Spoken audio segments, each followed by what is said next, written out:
the number blew him away. It's like a 5-year process, really, to get back to normal, stopping it and restarting But it. when you start moving the numbers around very, very significantly, like you say, basically cutting population growth off, But prices are sticky because it's anchored by what the price is. we're getting sick is scarier than it used to be.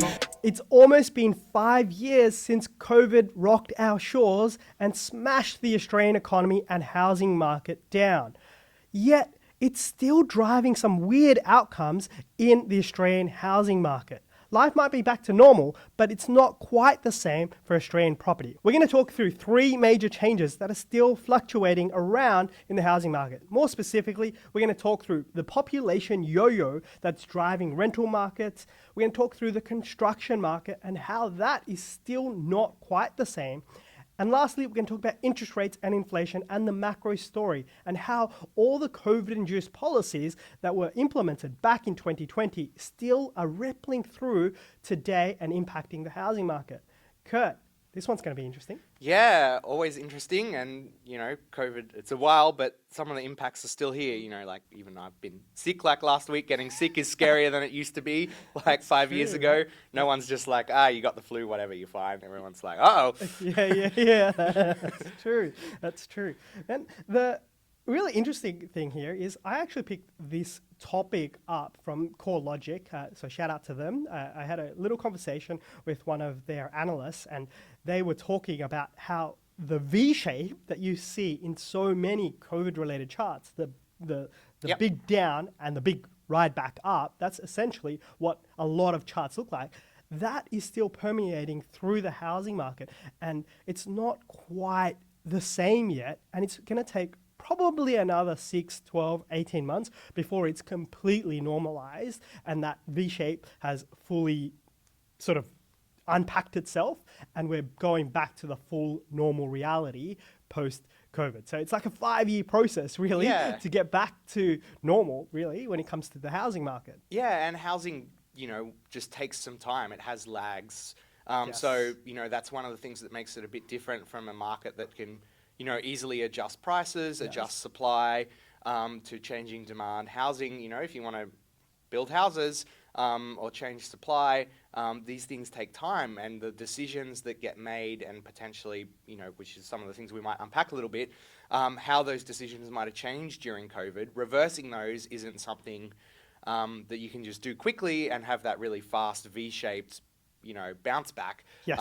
It takes a lot of time, which is where we're still seeing those distortions out of COVID. Exactly. So let's go through the first one, the population yo-yo. Yeah. So this is the one where complete grind to halt, the lowest population growth rate since the war in 1950 something. Yep. So a crazy statistic there. And then the highest population growth rates since that time period.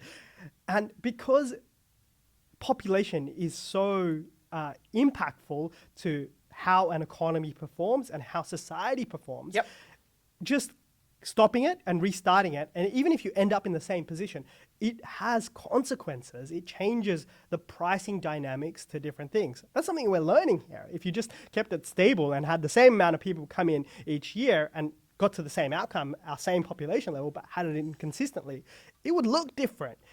But what we're learning is the stop, restart, and changing the numbers around in a crazy sort of fashion actually permeates through the housing market. And you really see that in the rental market where rents are just soaring out of control from the population yo-yo. Yeah, and like you say, I think the stability, if you're in a situation where you have that stability, it makes it a lot easier for people to plan, basically, and have relatively set expectations around what they're going to do. So in terms of construction, maybe in terms of people who have their properties on the market for rent, that kind of equilibrium in the market is there and it's relatively static, so people are comfortable and can plan. But when you start moving the numbers around very, very significantly, like you say, basically cutting population growth off and then having it skyrocket, people can't react fast enough in a sector like property. For sure.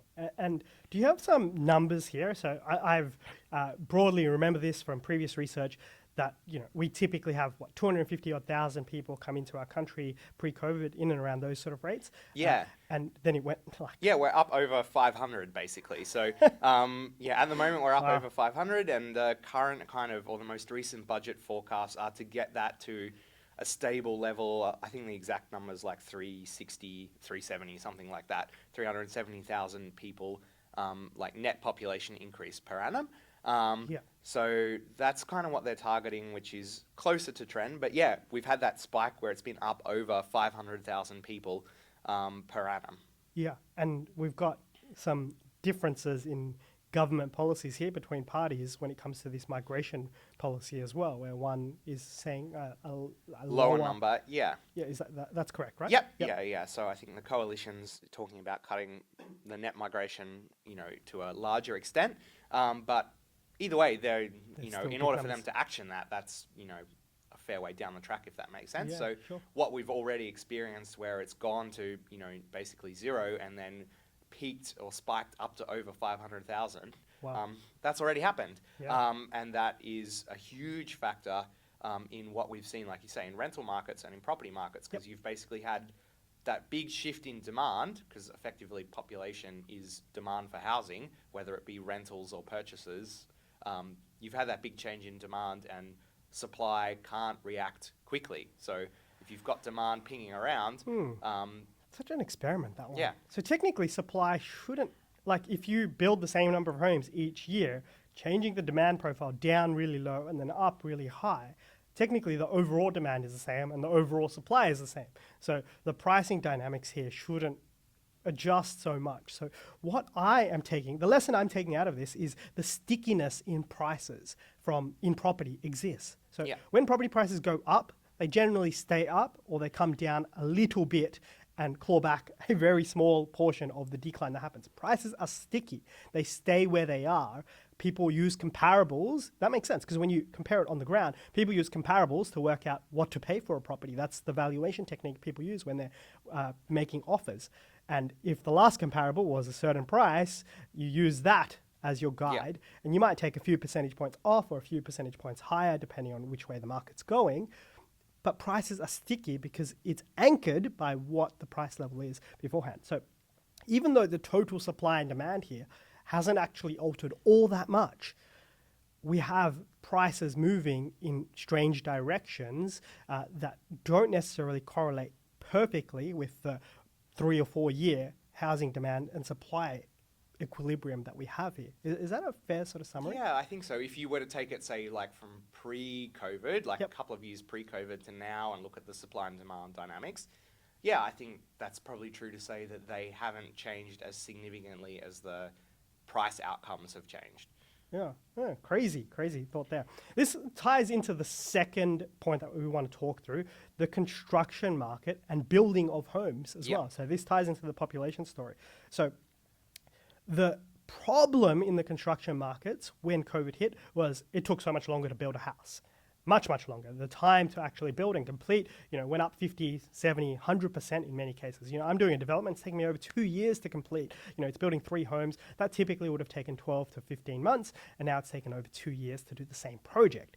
So that is permeating across the construction industry, but we're at the tail end of that. Labor is now far more easily readily Yep. available. The inputs required for construction, all of that, those problems have gone away. There's shipping containers available. So we can build homes, but that problem has not fully gone away in the construction market because the elevated cost levels have remained. The stickiness in Yeah. costs have remained. Yeah, similar concept. So like you say, a lot of the costs driven by, increase in labor costs, but also some of the supply challenges that happened during COVID, just like the supply of materials that was needed. A lot of the input costs went up pretty significantly. So it's about a 30% price rise basically from when we were at the start of COVID to where construction costs are at today. Yeah. So it's a pretty significant jump. And like you say, the stats kind of show now that the month to month or the quarter to quarter growth in construction costs is kind of back to a more normal level, like it's stabilized. Yep. But there has been that 30% jump, which is, again, like built into the prices now. For sure, yeah. Yeah, and there's that, prices aren't returning back to near pre-COVID levels. There's been that jump. It's kind of sticky at that level, and you go forward from there. Yeah. Look, we have a lot of construction contracts, and I'm going to say that 30% number, at least for a Sydney house or duplex in particular, that number's way off. It's actually closer to 50 or 60%. We see so many duplexes. And well, that's the average nationwide, so it's probably different across markets. But we've course. definitely seen, construction contracts, 1.5, 1.6 times, what they were previously. Yeah, exactly. Like, I recall a friend building a duplex, cost about 800 grand to build a fairly small 4-bedroom duplex product out in the middle of Sydney, and that same contract will be 1.4 today. Like, that is huge. That's over 5 or 6 years though, so that's extending out for a longer period of time, but it's closer to a 90% increase when you factor that in, and then you have all the other costs from interest rate increases and things like that too. So the construction market is something that also had that yo-yo. So you had the temporary impact of home builder coming in at the time to support the Australian economy, and construction levels shot through the roof at the same time as demand for housing fell and supply went up, but house prices also went up during this time period because of interest rate decreases as well. So it's a little bit of a strange situation when you unpack this and you talk it all out, being like, yes, construction slowed, but construction also rose a lot and took a little bit of time. And at the same time, our overall housing crisis that we coin, that the media are coining so much, the overall number of people and number of underlying demand for housing and the underlying supply figures, they're not out of whack completely. And then when you take a longer term projection of this and you look at it over 5-10 years, we have had small periods of being in clear undersupply, and we've had some periods of being in oversupply in terms of the amount of homes we're building versus underlying demand. Population increase is the best proxy for underlying demand for housing. And then the number of homes actually being built, and then compare the two and divide by the number of people that live in a home. You do all that math. Alan Kohler did this brilliant bit of research over 30, 40 years on the ABC where he showed that, and it was just like, actually, we should be in a surplus of homes or broad equilibrium. The market is kind of working itself out.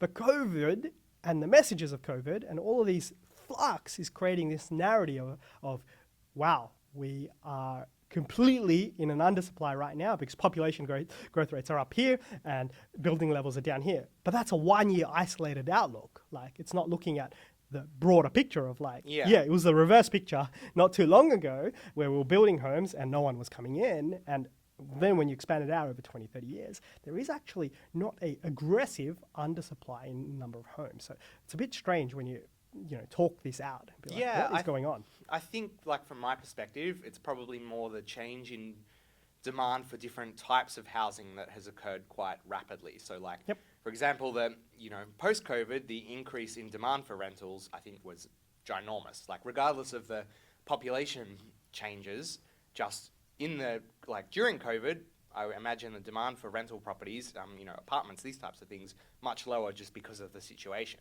And then when you come out of COVID and things are returning a bit more to normal, there's that really big spike in demand, not necessarily from a massive increase in population, but just the existing population being like, okay, we are back in terms of demand for this product now. And people have been through a period where, they've maybe taken their properties off the market to rent, sold to an owner-occupier, or they've adjusted the way that they're dealing with their stock because of the low demand. And then when it comes flooding back, not everyone just immediately relists, if that makes sense. Exactly. This is like a great experiment of our time. What happens when you stop and restart all of these things permeating through the economy? What we're really summarizing through this podcast is other markets, when we talk about the food market, for example, or the car market. That one's a bit slow too, but when we talk about, the clothing market, all of these things have disruptions that play out over a year or two as COVID normalizes and all those major roadblocks normalize. These things get fixed really, really quickly. But housing, because of those lags and because of the macro environment of how to control it, and maybe its importance as well to the Australian economy, it actually permeates through over time and it's impacted by a whole different range of factors. We're going to pivot to our third factor here, interest rates and inflation as a whole. So the real narrative here is COVID hit our shores. We pumped a shit ton of money. That's just the best way to describe it. So much money, a crazy amount of money into the economy, flooded the system with money. Federal government came in. I remember ScoMo's interview at the time on the Friday or Thursday before he announced JobKeeper. He said the number blew him away. And at the time, we were looking at it and running through the scenario and we're putting our treasury hat on, being like, you need to put in a 10% of GDP stimulus here. And you do that, that's like $100 billion. While the biggest ever political measure that we had beforehand was like, $4, $5, $6 billion measures were huge. This one was $123 billion stimulus in one policy measure. This was JobKeeper. And then it was backed up by the COVID stimulus grants, another 20, 30 billion there to small businesses to keep going. It was just a tsunami of cash thrown into the economy at the same time when production stopped. A crazy outcome. And in economic schools, so when you study monetary policy in treasury land, in economics land, they teach you something very clear, that inflation comes from governments. And underlying that is inflation comes from governments controlling the money supply and the fiscal positions that they have across world economies, not just Australia, but across the world. And how much money are governments putting into the economy that isn't actually there? They're making it up on a computer spreadsheet. There is nothing behind it. They're just like, start spending. Hit yes, I'm going, and making it happen, and then they change the computer spreadsheets, make up the money, be like, let's go spend the money. That is exactly what happened. We just invented money, threw it in the system, and kept the same goods and services there running at the same time. Less. What we're working out here is that the inflation story that comes from this ripples through the Australian economy over a period of time. It's not just a short-term transitory impact.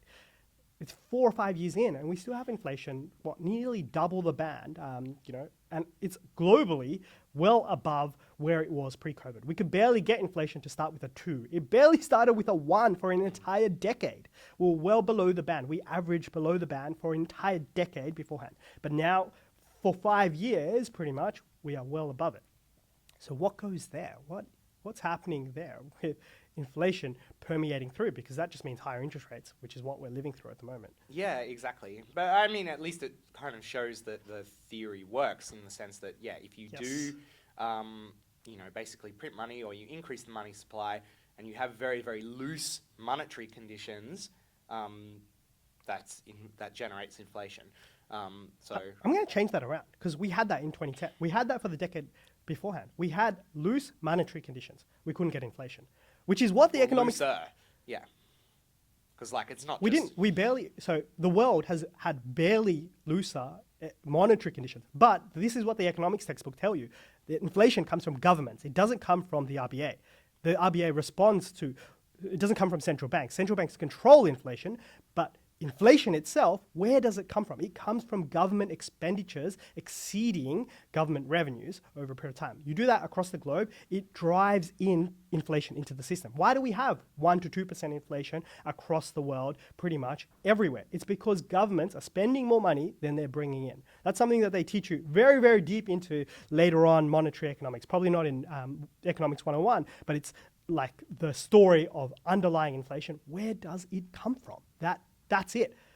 We're seeing that very notional, theoretical topic play out because monetary conditions were very, very, very loose pre-COVID. We had, 0.5% interest rates for a decade, and we had inflation starting with a 1.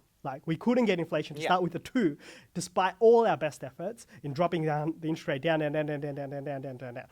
You know why? Because we didn't have, this is spitballing ideas here, so I'm not sure this is true, but we didn't have a huge fiscal injection of this size. True. We've never really had that before.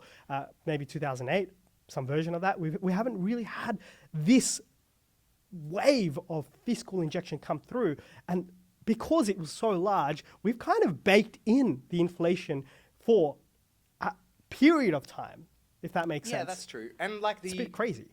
It's the inflationary effect of that kind of big fiscal expansion depends on how it flows through. And if it's flowing through to the household sector, then it's marginal propensity to spend versus marginal propensity to save, right? So in COVID, my recollection is there was an initial period where, you know, savings balances went up basically. Like that Yes. money wasn't all spent in Yes. one go, right? Yes. So the inflationary impact of that doesn't just happen as a result of the fiscal expansion. It's how it flows through the household sector, basically. So as people start spending that, and their, you know, marginal propensity to consume, those dollars are actually going towards buying goods and services. That's when you get the inflationary impact of that initial fiscal expansion.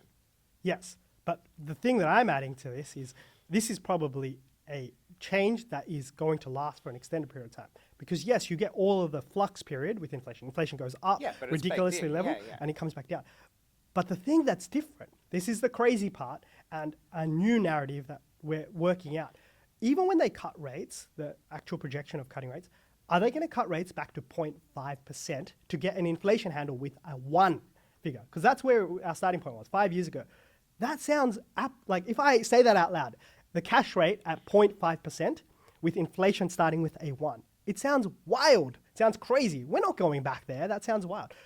But there's only two we ways would be to there pull if the there was no money out of COVID. the system, right? Like if either the monetary, you have to take it out with monetary policy, or the government would have to. The government's not going to do that. Yeah, exactly. So you can rule So that out. like Yeah, yeah. you would expect then that the net neutral kind of interest rate is going to be materially higher than it was before, like the fiscal changes. Right? That's the boom point. He's just said it. I was seeing if he was going to get there and leading him to that point, because it's a conversation that every single person watching this really wants our opinion on. Has that changed from COVID itself? This is a permanence type state change. The neutral interest rate setting in Australia has changed because we pumped in decades worth of stimulus that we hadn't done before, all in one go, and it's going to take time for that to filter out. So we have that fiscal adage into our system that can't be taken away, that won't be taken away, and And it time will be filtered out through. The assumption is it's going to be filtered out through monetary policy. Policy rises. which is Yes. where you get a higher, like, neutral rate, if that makes sense. Like if it was Exactly. taken out through taxes, then you can go back where you were, if that makes sense. Like the government put it in, the government takes it out. But that's not going to happen, right? So the only way to control that is through like a higher interest rate. Exactly. So the neutral interest rate could be higher today. It's kind of what everyone's projecting and predicting, which has real consequences for property markets in general. It changes the narrative as to where will rates normalize. What is the neutral interest rate? 2.5% or 3%. The first time Philip Lowe said it in May 2022 was scary. Being like 2.5%. Wow, what a crazy number. Are you wild? You really think that's the neutral interest rate? Now, because we're at 4.35 and we've been there for a period of time, and we're going to be there for a bit longer at the very least, maybe even another rate rise. We talked about that in the last episode. When we go back to normal, it seems like that back to normal figure is way, way, way higher than what normal was in 2019. That is a post-COVID legacy. Yes. I don't know how long that will last for, though. Because I think Neither. once you get into that situation, I feel like you then potentially are back towards the same problem we had pre-COVID, which is you have soft economic performance that you're trying to manage. And that might result in then rates slowly eroding back down. This goes back to the next point that I want to make. So because of all this COVID stimulus, every transaction has a domino impact. And the government has inadvertently created a whole increase in the number of transactions. It did not happen during COVID because everything was closed. It doesn't feel like it today because people feel like they're really tightening the belts and can't afford anything. That's the feeling that everyone has. But the wave of money that was thrown into the system back in 2020 and 2021 to get us through that system has created a domino impact, a wave. It keeps going and going. Think of every time you make a transaction, that money that's come to you from the government at that point in time filters through into every transaction that you make. I go buy a coffee, my coffee person goes and buys the beans, and that person goes, she makes a little bit of profit, goes and buys something with that. The person, let's just say she goes and buys some clothes, the clothing company then goes and buys something else. Velocity of money, yeah. It keeps permeating through. But the starting point is, where did that money come from? There's $200 odd billion in additional capacity thrown into the system to begin with. And this is a really weird one because it's one that they've thrown in and they're not taking away. They're only taking it away via monetary changes, which changes the neutral interest rate itself, because the domino impact of this feeding through really impacts the demand profile in the longer run. So it does lead to a very interesting question here, because this all feeds back through to the underlying growth rate of housing when you talk through this component, being like, if the neutral interest rate is higher and no longer coming down, the entire growth story, house prices rose 70 odd % in that decade before COVID. That growth story changes. That could half if you triple the neutral interest rate in that time period. It could easily half from the fact that the cost of money is 2 or 3 times higher on a structural level than what it was. So that's why it's such an important question. One of the most highly leveraged asset classes. Yeah, exactly, absolutely crazy. So this is something that is more of a COVID type change and how it's permeating through the Australian economy and how it's going to continue to last. This one, I think, is going to take a little bit of time for all of those domino transactions, that wave to completely peter out and that rock to fall in the water and not make any more ripples. That process is going to take years. That's something that I'm learning on the go from the live experiment we're living through, and why inflation is a little bit sticky and taking so long to get away. Yeah. Part of it is it depends how far we yo-yo as well, right? Like, it could be decades, in the sense that, like, if we have really bad recessionary conditions, that then, basically yo-yo the other way, then that creates a series of long-lasting effects to recover from that take, years to play out as well. So, it might take a few more years to play out, assuming this kind of narrow path and soft landing version of events happens. But you can kind of yo-yo up and then down, and it can take, like I say, a decade to play out. Yeah, exactly. That's kind of the timeframes that are starting to make a little bit of sense. It's going to take a very long time for all of these ripple transactions to completely peter out, and that 200 billion, whatever it was, to fall into the vicinity of small, and for all the other things to override that impact. So the other things are like productivity increases, increasing the supply capacity of the actual economy. Like, if you increase more and more people here, then it soaks that up. So the structural level will then come back down, which is what we had in the 2010s period. And when that period happens, I think it will trigger another big cycle in property prices. And where we are at the moment is at a point where the total cap growth rates may be adjusted a little bit from these COVID-induced impacts, and we're entering the normal period a little bit. We've just changed what the normal is. The concept of what the new normal is, that is becoming a little bit clearer in a world where COVID is not as destructive and as creative to our economy today. Yeah, I think interesting to talk through all those aspects, because it's a new normal, but I suspect I don't know. My personal view is I don't feel like it's going to be a period of massive stability over the next 2-3 years. Like, I think there are potentially some economic not shocks, but more crazies there's coming some through. downside. There's some downside risk as well, if that makes sense. So a period of stability would actually be, even if it's at a lower growth rate, would be the actual ideal outcome. I think that's the best case scenario, but there is a chance that there's a real economic slowdown that then creates its own set of policy responses and problems that need to be managed. Which, like you say, if it's big enough, then have their own set of consequences that play out over several years. So, it'll be interesting. Those are the macros we're living through now. The slower economy, that's from the faster economy during COVID. Now the slower economy, we're living through those conditions now. That's part of the macro story. We've talked about that in other podcasts. If you enjoyed this little discussion about how COVID has impacted property markets, let us know, because we'll do more of these sort of theoretical discussions to help you unpack exactly what the macro drivers are to property markets going forward.